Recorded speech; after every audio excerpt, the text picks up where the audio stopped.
రేపు AP cabinet భేటీ కానుంది. అమరావతిలోని సచివాలయంలో సీఎం చంద్రబాబు అధ్యక్షతన కేబినెట్ భేటీ కానుంది. ల్యాండ్ పూలింగ్ రైతులకు ఈ కేబినెట్లో భారీ ఊరట కల్పించనున్నారు. రాజధానికి కొత్తగా భూములు ఇచ్చేవారికి ఎకరానికి ఏడాదికి 40,000 రూపాయల యాన్యుటీ ఇచ్చేందుకు కేబినెట్ ఆమోదం తెలుపనుంది.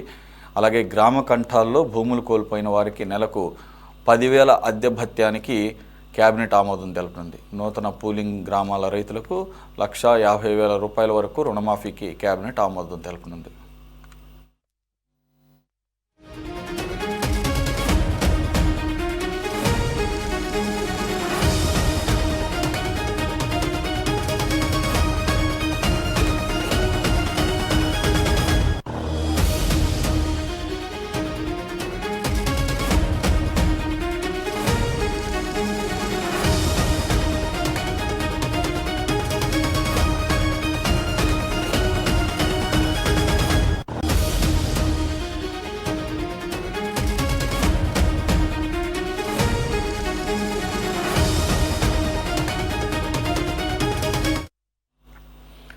ఇక అమరావతిలో ఫిషరీస్ శాఖ ఆధ్వర్యంలో ఆధునిక అక్వేరియం కార్యాలయం నిర్మాణానికి 2 ఎకరాల భూమి కేటాయింపుకు కేబినెట్ ఆమోదం తెలుపనుంది. ఆర్ట్ ఆఫ్ లివింగ్ సంస్థకు మొత్తం 7.42 ఎకరాల కేటాయింపునకు ఆమోదం తెలుపనున్నారు. ఇక ఈశా ఫౌండేషన్కు భూమితో పాటు పార్కు వినియోగ హక్కులు, పార్కు నిర్వహణ బాధ్యతలు అప్పగించే నిర్ణయానికి ఆమోదం తెలుపనున్నారు. వీటితో పాటు మరిన్ని పలు అంశాలపై కేబినెట్లో చర్చించి ఆమోదం తెలిపే అవకాశం ఉంది.